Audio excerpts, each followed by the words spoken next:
Hey guys, welcome back to Hike Oregon. I am here at the Dutchman Snow Park. I'm going to snowshoe up to Tumalo Mountain, which is the hill behind me. So let's get going.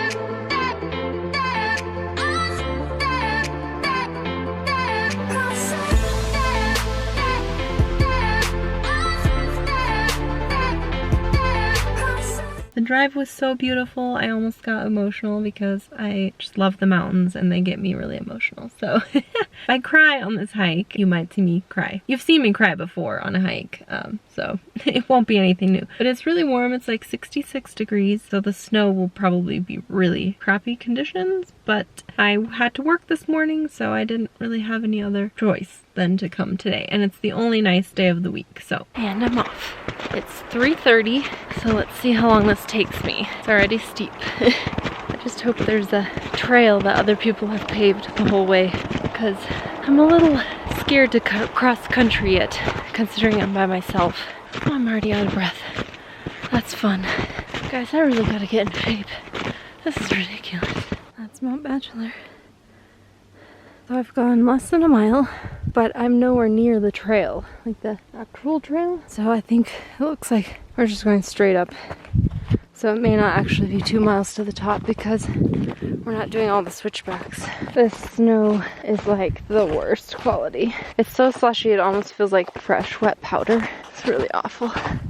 But I think down should be pretty easy. I'll just like slide a little bit, you know?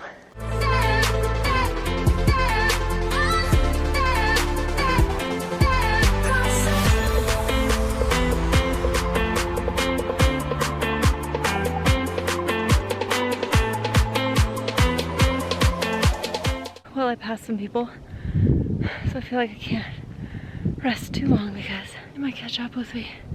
This is really, really hard. This is almost like South Sister panting. Like when I was on South Sister, I was probably this out of breath. I think it also has something to do with the thin air. Like in Eugene, you know, I'm at 490 something feet elevation, so 500 feet. And here, the trail has started at 6,000 something, so the further I go up, I think the top is 8 or 7, almost 8. So this is definitely easier in the summer because the trail actually has like legit switchbacks and you know, it doesn't go up just pretty much straight like these snowshoe people did. And I'm obviously following the snowshoe tracks, so oh my gosh, guys, this is hard. I can't wait to be at the top. I just can't wait. The view is gonna be incredible. Can't wait to show you. It's just so great. Just love that it's so sunny here. So behind me is Mount Bachelor. That's the big ski place here in Oregon. Oh my gosh. Okay, I gotta put you down. Oh jeez. Total false summit. I thought I was almost at the top, but no. I've got that much more to go. Holy cannoli. And I lost the people. I'm kind of sad because it feels really eerie being out here by yourself. I always kind of preach like don't do snow sports by yourself because it can be really, really dangerous.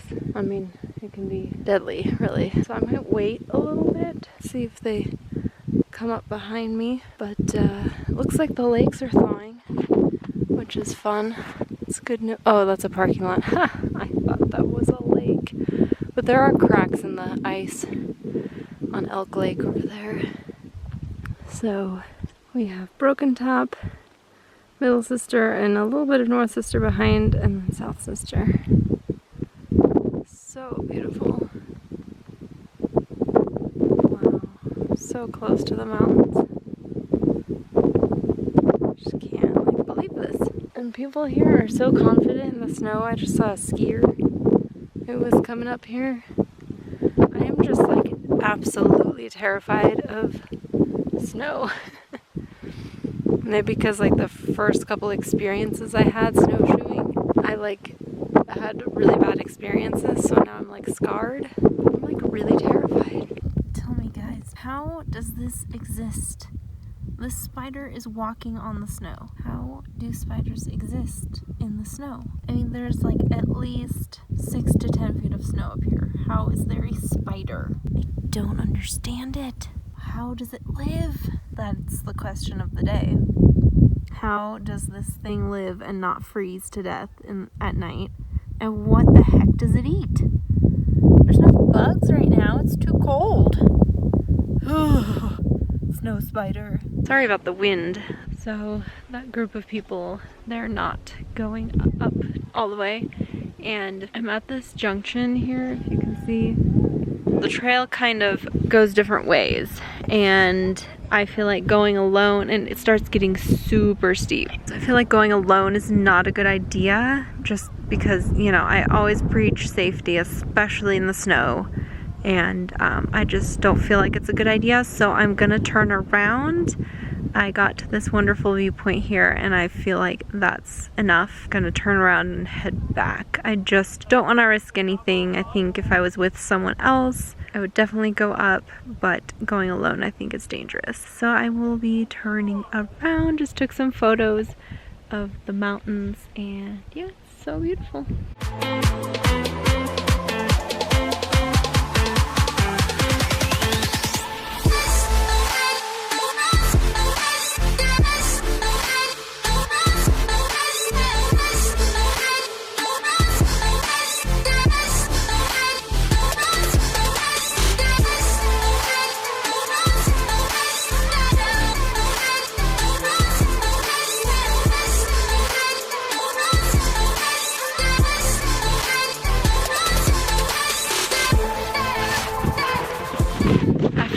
Looking at my GPS and seeing how close I actually was to the top makes me kind of disappointed that I didn't go up, but better safe than sorry, right?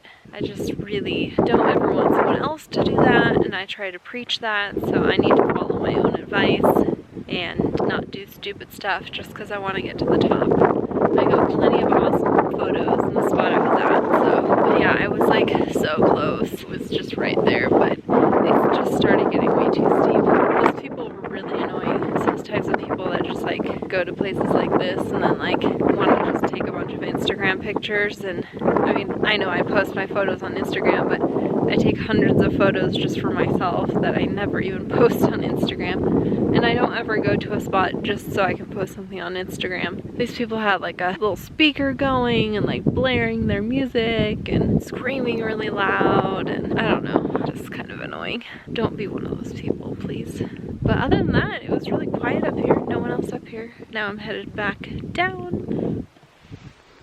It's funny because now that it's spring, like I think I've done more snow stuff this spring than I have this past winter, because this past winter was really lame, and then all of a sudden in spring we got the snow, and then of course here up in the mountains there's snow. But kind of funny how mid-spring I'm doing all these snow trips.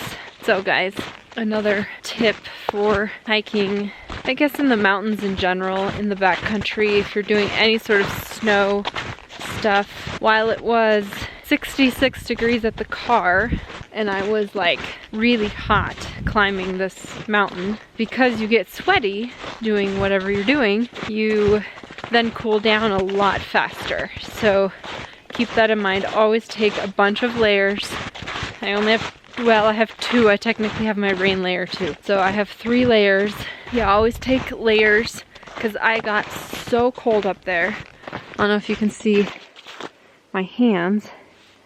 They're like purple. So I got really cold up there. And then always take caloric snacks too. That's super important, because if you are cold, eating high caloric items is really helpful. So just keep that in mind for when you're out in the snow or in the backcountry. Spring can be tough because the weather's so back and forth, you know? Like 1 minute it can be 70 like it was today, and then a big storm can roll in, and if you're in the mountains, that could mean snow. That could mean a blizzard, and that could actually be really dangerous. So be careful when you're out there. I made it back to the trailhead. I hiked 2.27 miles, so almost 2.3. And yeah, quite exhausting. Probably spent like an hour there at the top taking photos and stuff. So other than that, it took me about 2 hours of like hiking total. Down was just as hard as up because skiers came through that were skinning up on the snowshoe tracks that had been made, and so they actually smoothed out the track, smoothed out the slush, and made it super slippery coming back down. So I almost fell like 3 times. Anyway, thanks for joining me on this impromptu after work adventure. That's one thing I love about Bend, is that everything is so close, or a lot of trails are really, really close, and you can just go after work and still get a decent hike in. So thank you so much for watching, and I'll catch you on the next adventure.